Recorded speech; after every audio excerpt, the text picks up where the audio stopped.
அடுத்து திரு ராதாகிருஷ்ணன், தீவிரவாதத்திற்கு எதிரான தங்களோட நிலைப்பாட்டில் எந்த விதமான சமரசமும் இல்லாமல் இந்த பேச்சுவார்த்தையில் ஒரு உடன்பாட்டை நாங்கள் எட்டியிருக்கோம் அப்படின்ற கருத்தை திரு ஜெய்சங்கர், மத்திய வெளியுறவுத்துறை அமைச்சர், இந்த போர் சூழல் நிறுத்தத்துக்கு பிறகு இந்த கருத்தை பதிவிடுறார். எப்படி பார்க்குறீங்க? இல்லை, எந்த அர்த்தத்தில் சொல்கிறாரு, என்ன பேசிஸில் சொல்கிறாரு எனக்கு புரியல. நானாக கூறவில்லை. கடைசி போர் ஜெயித்து குடித்த மனிதர், கார்கில் போரை வென்ற மனிதர் வேத் பிரகாஷ் மாலிக் என்ற ஜெனரல், அவருடைய பதிவில் பார்த்தீங்கன்னா ஆங்கிலத்தில் ஃபஸ்ட்டு படிச்சிடுறேன். Ceasefire 10th May 2025.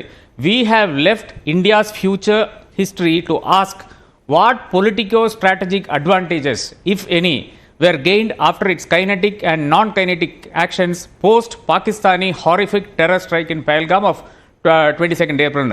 போர் நிறுத்தம் 10th May 2025, ஏப்ரல் 22 அன்று நடந்த பஹல்காமில் நடந்த பாகிஸ்தான் கொடூரமான பயங்கரவாத தாக்குதலுக்கு பிறகு அதன் கைனட்டிக் மற்றும் நான் கைனட்டிக் இயக்கவியல் மற்றும் இயக்கவியல் அல்லாத நடவடிக்கைகளுக்கு பிறகு இந்தியாவின் எதிர்கால வரலாறு என்ன அரசியல் மூலோபாய நன்மைகளை பெற்றது என்பதை கேட்க விட்டுவிட்டோம் என்று அவர் பதிவிடுகிறார். அது ரொம்ப சொபிஸ்டிகேட்டாக சொல்றாரு. நான் சொல்றேன், நரேந்திர மோடியினுடைய தோல்வி சீனாவினுடைய வெற்றி, அமெரிக்காவினுடைய வெற்றியாக நான் இதை காண்கிறேன். இது எப்படின்னு பார்த்தீங்கன்னா, முக்கியமாக நாம முன்னாடி சொல்லிட்டு இருந்தோம், 1972 கிட்ட சிம்லா அக்ரிமெண்ட் முக்கியமான சரத்து என்னன்னு வச்சுன்னா, எவ்ரிதிங் என்ன பிரச்சனையானாலும் பைலேட்டரலாக தான் பேசி தீர்க்க வேண்டும் என்ற ஒரு சரத்து இருக்கிறது. இன்னைக்கு அமெரிக்கா உள்ளவன் சொல்லுது, போர் நிறுத்தா சொல்லி நிறுத்திட்டு போய்கொண்டிருக்கிறோம். இது என்ன எனக்கு யுக்தின்னு புரியல. அப்கோர்ஸ் திரு மணிவர்ணன் சொன்ன மாதிரி போர் நிறுத்தம் என்பது அனைவரும் வரவேற்கக்கூடிய விஷயம், வரவேற்க வேண்டிய விஷயம். ஏனென்றால் மக்கள் தான் அது கடைசியில் பாதிக்கப்படுவார்கள். அரசியல்வாதிகள் கிடையாது, பிரதமர்கள் கிடையாது, ஆர்மியினுடைய தளபதிகள் கிடையாது. நாம தான் பாதிக்கப்படுவோம் கடைசியில். நிச்சயமாக 21 ஏர்போர்ட் க்ளோஸ் பண்ணியிருக்காங்க. அதில் எவ்வளவு வாழ்வாதாரங்கள் முடங்கி இருக்கு என்று நாம் கருதி பார்க்க வேண்டும். அதே மாதிரி ஒவ்வொரு விஷயமும் அங்கே முடங்கி இருக்கிறது. இயல்பு வாழ்க்கை ஜம்மு காஷ்மீர், ராஜஸ்தான், பஞ்சாப், ஹிமாச்சல் பிரதேஷ், அதே மாதிரி குஜராத் வரையான பகுதிகளில் பாதிக்கப்படுகிறது. ஏறத்தாழ ஒரு 20 கோடி மக்கள் இன்னைக்கு அந்த இன்னலுக்கு ஆளாகி கொண்டிருக்கிறார்கள். தாக்குதல் எப்போ வருமோ என்ற அந்த பயம் இருக்கிறது, அச்சுறுத்தல் இருக்கிறது. இப்போ ஸ்ரீநகரில் கூட நேற்று நைட்டு, இன்னைக்கு காலையில எல்லாம் பயங்கரமான சத்தம் கேட்டதாக சொல்லிக் கொண்டிருக்கிறார்கள். அப்போ அந்த அளவுக்கு பாதிப்பு இருக்குது. வரவேற்கிறோம், டெஃபினட்டாக ஒரு சீஸ்ஃபயர் வரவேற்கிறோம். ஆனால் என்ன லாபம்? அதை என்னை பொறுத்தளவில் பஹல்காம் தாக்குதல் நடத்துகிறது, அதுக்கு நாம் ஒரு எதிர்வினை ஆற்றுகிறோம். 9 இடம் நாம் துவம்சம் பண்ணிட்டோம். அதன் பிறகு அவர்களுடைய அந்த தாக்குதல் வருது இல்லையா, அதற்கு ஒரு பதிலடி கொடுக்க வேண்டிய அவசியம் இருக்கா இல்லையான்ற கேள்விதான் எங்கிட்ட இருக்கிறது. அந்த தாக்குதல்கள் எல்லாத்தையுமே முறியடிச்சிட்டோம் அப்படின்னு இந்தியா தரப்புல இருந்து சொல்றாங்க. இப்போ இதுவரைக்கும் இந்தியா கொடுத்த அந்த பதிலடிகள், அவர்களோட தாக்குதலை முறியடித்தது, இது எல்லாத்துலயுமே இந்தியா தன்னுடைய பலத்தை நிரூபித்ததாகத்தான் இதுவரைக்குமான அந்த செயல்பாடுகள் எல்லாம் இருந்திருக்கு.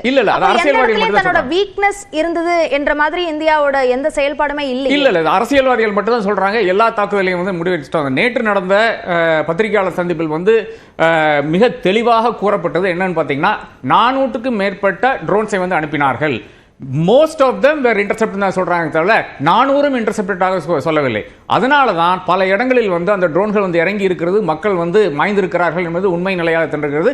நமக்கு தெரிஞ்ச நம்பரே இருக்கு இல்லையா. அதாவது அன்றைக்கு ஒரே ஒரு நைட்டு, 7th நைட்டு 8th மார்னிங்ல நடந்த அந்த ஒரே ஒரு தாக்குதலில் ஏறத்தாழ 20 பேர் மாய்ந்திருக்கிறார்கள், ஒரே ஒரு இடத்துல, பூஞ்ச் என்ற ஒரே ஒரு இடத்துல. அப்போ அதுக்கு நீங்க அவர்களுக்கு உடனடியாக அந்த இதுவும் சொல்லவில்லை. நீங்க அங்கிருந்து மாறி அங்க இந்த ப்ரொசீஜர்ஸ் நடக்கவில்லை. இது ஒரு பக்கம் இருக்கட்டும். ஆனால் எதற்காக நாம் அமெரிக்கா சொல்றதை ஏன் நம்பிக்கொண்டு, ஏன் அவர்களுடைய அந்த சரத்துக்களை மனதில் கொண்டு ஏன் இந்த போர் நிறுத்தம் எனக்கு புரிய மாட்டேங்குது.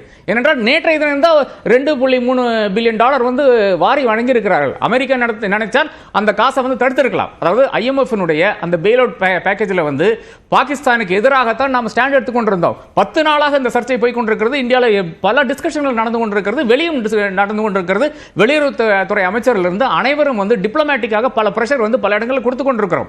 இதையெல்லாம் தாண்டி ஆனால் இந்தியாவுக்கு ஒரு நெகட்டிவ் ஓட் பண்ணக்கூடிய அந்த வாய்ப்பு கிடையாது. நெகட்டிவ் ஓட் இல்லாத காரணங்கள் கிடையாது அங்க. ஏனென்றால் நமக்கு 2% தான் அங்க நம்மளுடைய ஓட் வெயிட்டேஜ் என்பது 2% தான். அமெரிக்காவுக்கு 17%. 15% இருந்தால் 15% போதும், அதான் த்ரெஷோல்டு. 15%க்கு மேல விட்டால் இந்த ஒரு இதை தாராளமாக கொடுத்துருக்க முடியாது. அப்போ அமெரிக்கா நம்ம கூட நின்றிருந்தால், அதாவது இந்தியாவுக்கு சாதகமாக செயல்பட்டிருந்தால் இந்த $2.3 பில்லியன் அவங்களுக்கு போகாது. அப்போ அது ஒரு மெசேஜாக நமக்கு பண்றாங்க அமெரிக்கா. அதாவது நீங்க வந்து இந்த போர் நிறுத்தத்துக்கு வரவில்லை என்றால் நாங்க மறுபடியும் காசு கொடுப்போம். ஒரு எரியிற வீட்டில் வந்து நீங்க வந்து அவர்களுக்கு ஏதாச்சும் நிதி கொடுத்தால் அந்த எரியிற வீட்டில் இருக்கின்ற அந்த அதைத்தான் அதை சேவ் பண்ணத்தான், என்ன சேவ் பண்ண முடியுமோ அதை சேவ் பண்ணுறதுக்கு தான் அந்த காசு யூஸ் பண்ணுவாங்க. ஏறத்தால் அதே மாதிரி போருக்காகத்தான் இந்த காசு யூஸ் பண்ண முடியும். அவர்கள் அதுதான் செய்வார்கள். நீங்க சொல்லலாம் IMF நிறைய சரத்து இருக்குன்னு சொல்லலாம். ஆனால் அது எல்லாம் வச்சு டூயல் யூஸ் டெக்னாலஜி வாங்கி கொண்டு என்ன வேணாலும் செய்யலாம் என்ற ஒரு நிலை இருக்கிறது. அதைத்தான் நான் பார்த்து கொண்டிருக்கோம். மறுபடியும் இந்தியாவுடைய டிப்ளமேட்டிக் தோல்வியாக நான் பார்க்கிறேன். இல்ல, இப்போ இது ராணுவ பலமாக இருக்கட்டும், சர்வதேச நாடுகளோட ஆதரவாக இருக்கட்டும், எல்லா வகையிலுமே பாகிஸ்தானை விட இந்தியா பலம் பொருந்தியதாகத்தான் இருந்திருக்கு. தன்னோட பலவீனம் அப்படின்ற ஒரு அம்சத்தின் அடிப்படையில தான் பாகிஸ்தான் இந்த பேச்சுவார்த்தையை விரும்பி இதை முன்னெடுத்தாங்க என்ற அந்த தகவலையும் இந்திய அரசு தரப்புல இருந்து வெளியிடுறாங்க. அப்ப யாருக்கு இந்த போர் நிறுத்தம் அதிகமா அவசியப்படுது? இந்தியாவுக்கா பாகிஸ்தானுக்கானா? பாகிஸ்தானுக்கு தான். அப்ப அவங்க முன்னெடுத்த பேச்சுவார்த்தைக்கு இந்தியா உடன்படுதுன்னா அப்ப இந்தியா வீக்னஸ் வெளிப்படுத்துச்சுன்னு எப்படி நம்ம பார்க்கணும்? இல்ல, நாம அது ஸ்டுடியோக்குள்ள வந்து பேசும்போது பேசலாம், இந்த மாதிரி பேசலாம். ஆனால் மார்க்கோ ரூபியோ அங்க பாகிஸ்தான் தளபதியோடு பேசி அது சரி முடிச்சுப்பா, நீ ஃபயர் பண்ணக்கூடாதுன்னு சொன்னதுக்கு பிறகு வந்து இந்தியாவிலும் பேசுறாரு இல்லையா? அப்ப இந்தியாவிலையும் ஒரு பேச்சுவார்த்தை நடக்கிறது. அப்ப இந்தியா அதுக்கு கட்டுப்பட்டு தான் வழங்கி இருக்கிறது. அதாவது சிம்லா ஒப்பந்தத்துக்கு எதிராக, அதாவது நாம் வந்து எந்த இஷ்யூ இருந்தாலும் இந்தியா பாகிஸ்தான் 2 பேரும் உட்கார்ந்து பேச வேண்டும் என்ற நிலையை தாண்டி இன்னொருத்தன் உள்ள வந்திருக்கான். இதுதான் காஷ்மீர் பிரச்சனையுடைய முக்கிய சரத்து என்பது. இவர்கள் யாரும் வரக்கூடாது என்றுதான் இந்த 72 ஒப்பந்தம் வச்சிருக்கிறோம். யாரும் உள்ள வரக்கூடாது. இன்னைக்கு உள்ள வந்துட்டான், ஒருத்தன் உள்ள வந்துட்டான். நீ நாளைக்கு 4 பேர் உள்ள வருவாங்க. இனி நாளைக்கு ட்ரம்ப் சொல்லுவார், இல்ல காஷ்மீர் வந்து தனி பகுதியை அறிவிங்கன்னு சொல்லுவாரு. இதுதான் பிரச்சனையா இருக்கிறது. நாம வேணா என்ன வேணா சொல்லலாம். அதாவது இப்போ இதுல 2-3 விஷயங்கள் மிக தெளிவாக தெரிகிறது. மார்க்கோ ரூபியோ யாரோட, அதாவது US வெளியுறவுத்துறை யாரோட பேசுறாரு பாத்தீங்கன்னா பாகிஸ்தானுடைய பிரதமர் கூட பேசவில்லை, அங்க இருக்கின்ற ராணுவ தளபதியோட பேசுகிறார். அப்ப ராணுவ தளபதி தான் அந்த நாட்டை இயக்கி கொண்டிருக்கிறார் என்பது இதுக்கு மேல ஒரு சான்றே தேவையில்லை. அவர்கிட்ட மிக தெளிவாக சொல்லியிருக்கிறார், போரை நிறுத்து என்று சொல்லியிருக்கிறார். அதே வலியுறுத்தல் தான் நம்மளுடைய வெளியுறவுத்துறை அமைச்சர்கிட்டையும் அவர் செய்திருக்கிறார். அதற்கு நாம் வந்து எதுக்கு கட்டுப்பட வேண்டும் நான் கேட்கிறேன்.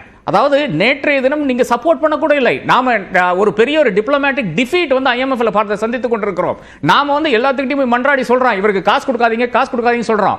அதை தாண்டியும் அவர்கள் காசு கொடுத்து நம்மளை வந்து அலட்சியப்படுத்தி கொண்டு, நாம் ஒரு பெரிய மார்க்கெட், அமெரிக்காவை பொறுத்தவரை நாம் பெரிய மார்க்கெட், அந்த மார்க்கெட்டை அலட்சியப்படுத்தி கொண்டு பாகிஸ்தான் கூட சைட் பண்ணி கொண்டு ஒரு தீர்மானம் அங்க வருது. அதுக்கு அடுத்த நாள் வந்து பெருசாக இந்த ஒரு விஷயம் வருகிறது. நான் கேட்கறது இவ்வளவுதானுங்க. நீங்க டெரரிஸ்ட் தளவாடங்களை தாக்கினீர்கள், நிச்சயமாக அதன் பிறகு அவர்கள் தாக்க பார்த்தார்கள், அது கம்ப்ளீட் ஃபெயிலியர் ஆயிடுச்சு. மறுபடியும் நீங்களே தாக்குதல் முற்படுங்கன்னு கேக்குறேன். why go again to strike them கேக்குறேன். அவர்களோட பதில் தாக்குதல்னு இது வளர்ந்துகிட்டே போகும்ல, அது தேவையில்லைங்கிறேன். அதாவது நம்மளுடைய வெற்றி ஆயிட்டு நாம வந்து 9 இடங்களை வந்து அடிச்சு நொறுக்கிட்டோம். அதன் பிறகு அவங்க ட்ரை பண்றாங்க, ஒண்ணுமே இங்க நடக்கல. அதாவது 2-3 அங்கங்க இறங்கி இருக்கிறத தவிர அதுல ஒண்ணுமே பெரிய டேமேஜே கிடையாது. மறுபடியும் தாக்குதல் நடத்த வேண்டிய அவசியம் என்ன? அன்றைக்கு நைட் 8ஆம் தேதி இரவு நடந்த அந்த கூட்டத்தில் NSA ஆனாலும் சரி, இல்ல RSS காரர்களானாலும் சரி, மோதியிடம் என்ன சொன்னார்கள், அதனுடைய பேசிஸில் தான் இந்த ஒரு எஸ்கலேஷன் நடந்தது. இந்த எஸ்கலேஷன் வந்து இந்தியாவுக்கு பெரும் ஒரு தோல்வியை நமக்கு வாங்கி கொடுத்திருக்கிறது. சரி, தொடர்ந்து திரு மாணிக்கம் ஓய்வு பெற்ற IFS அதிகாரி இணைந்திருக்கிறார். வணக்கம் சார். இப்போ அமெரிக்காவினுடைய தலையீடு எந்த இடத்தில் இந்தியா பாகிஸ்தான் இடையேயாக இருந்தது? இப்போ அவர்களுடைய கருத்து முன்பு வேறாக இருந்து தற்போது மாற்றத்திற்கு உள்ளானதற்கும் IMF பாகிஸ்தானுக்கு நிதி வழங்கியதற்கும் தொடர்பு இருக்குன்னு நினைக்கிறீங்களா? வணக்கம். முதல்ல இதுக்கு முன்னால பேசினவர் வந்து டிப்ளமேட்டிக் ஃபெயிலியர்னு சொன்னாங்க.